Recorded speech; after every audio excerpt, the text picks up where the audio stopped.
Vamos fazer a comparação de Enuma Elish com o texto bíblico.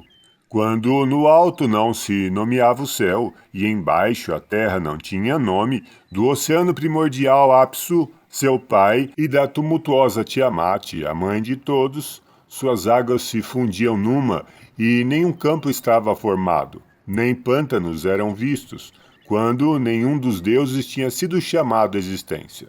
Aqui temos o texto inicial do poema Enuma Elish.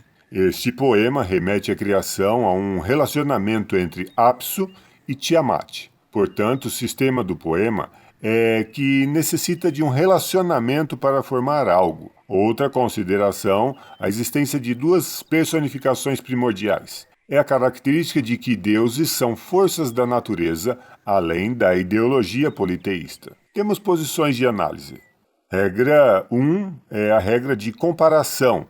Quando existem dois textos e um é mais conciso e explicativo que o outro, existe a maior probabilidade que o conciso seja original. Regra 2. Quando em dois textos um está envolvido em uma cultura comum e vinculado ao pensamento normal de várias culturas, e o outro texto, com mesmas ligações, possui um pensamento único e diverso do princípio cultural da região inserida, tal texto é mais provável de ser verdadeiro. Quando em dois textos um é mais mitológico que o outro, o menos mitológico é provavelmente original. Uma visão no ponto alienígena. Um homem e uma mulher alienígena vêm à Terra, têm relações e deixam descendentes. Mas aqui o texto diz que as forças da natureza não existiam. Os alienígenas criaram a natureza. Se criaram a natureza, por que relacionamento para formar um descendente? A visão alienígena pelo texto analisado perde um sentido real, fica desprovido de uma linha de pensamento racional, pois gera conceitos dualísticos entre limitações e ilimitações. Podemos ter uma comparação bíblica. No princípio criou Deus os céus e a terra era sem forma e vazia, e havia trevas sobre a face do abismo, mas o Espírito de Deus pairava sobre a face das águas. Vamos agora determinar a poesia de Enuma Elish e o texto bíblico. Usando R1 sobre T1 e T2, temos que T2 é mais conciso e explicativo que T1. Por exemplo, em T2, temos que Deus criou uma forma superior à ação humana natural. Em T1, temos um relacionamento entre dois seres, uma forma limitada à semelhança humana. Em T2, temos a criação dos céus e da terra sem a ideologia de que tais são deuses. Em T1, as forças da natureza compreendem deuses. Tanto T1 quanto T2 citam a existência de um lugar cheio de águas e sem forma, mas T2 situa esse lugar sem formas na Terra, e em T1 situa sem formas em todo o universo. Em T2, determina a criação anterior e outra posterior, determinando uma criação não envolvida em águas. E a outra envolvida em águas. Devemos entender que o Espírito de Deus, no verso T2, não é idealizada como outra entidade como Tiamat, em T1. A formação da ideia trinitariana do século III não é a ideologia deste texto hebraico. Aqui o termo Ruach Elohim não é o Deus sopro, e sim o sopro de Deus, visto que T1 representa os deuses como águas. E em T2, Deus não é representado por objeto algum. Em T2, Deus é uma forma não palpável e visível de existência. Assim, pela regra 1, o texto T2 é o relato mais fidedigno do que T1. A origem dos conceitos divino nas comunidades são a ligação de forças da natureza a entidades divinas. Esta é a forma padrão de todas as religiões. Assim, forma-se o politeísmo, pois as diversas forças da natureza são divinalizadas. Assim, em T1, temos as forças da natureza se tornando divinas.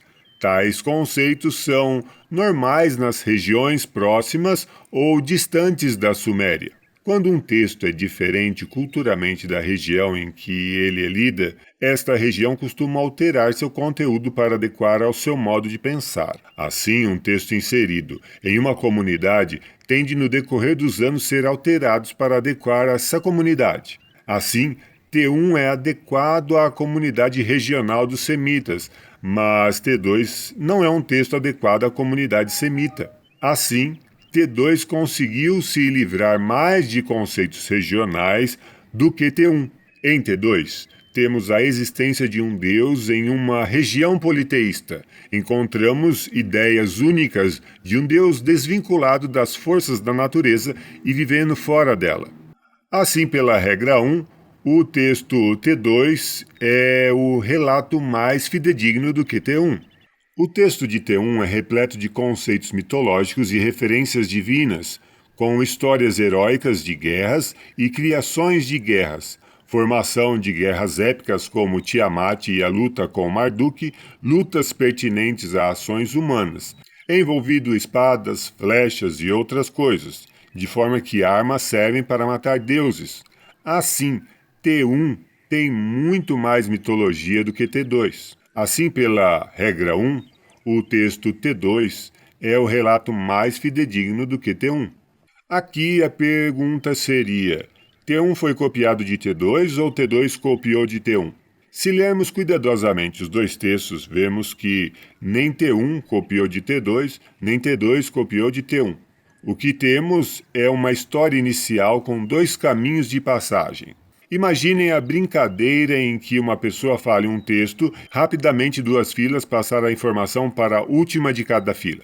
Assim temos que a mensagem de T1 e T2 vieram de uma mesma história original, visto que T2 tivesse copiado de T1, teríamos no mínimo o fator de guerra contido em T1, e não encontramos o fator fundamental de T1 em T2. O texto de T1 poderia ter sido cópia modificada culturalmente para se adequar à cultura semita, mas o texto de T1 é anterior ao texto de T2.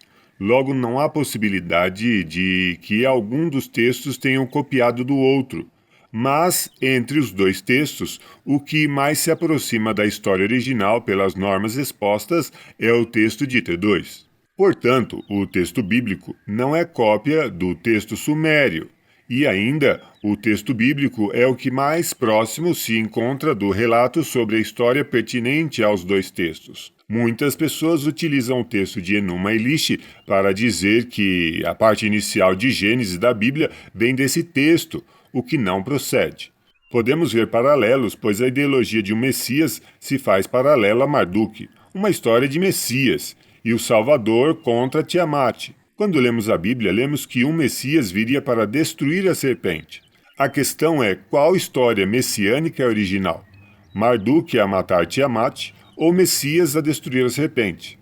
Se Marduk e Tiamat vêm antes, então Gênesis não poderia determinar o Messias para o futuro, pois a vinda de Marduk é vitória sobre Tiamat, já descrevem como ocorrido. E em Gênesis não. Qual a história primordial? Aquela que não tem capítulos posteriores ao enredo do futuro, ou seja, Gênesis é anterior à história de Marduk e Tiamat, e a vinda do Messias no período romano é posterior à história de Marduk e Tiamat. Se utilizarmos as técnicas de análise temática comparativa, veríamos que, em contexto textual, o relato de Gênesis seria considerado o mais realista e, portanto, o mais primordial dos relatos. Se você busca mais conteúdo de diversas áreas, visite o site reformadoresdasaude.com. Novidades e conteúdos detalhados podem ser encontrados lá, com sistema de pesquisa e organização de texto e vídeo.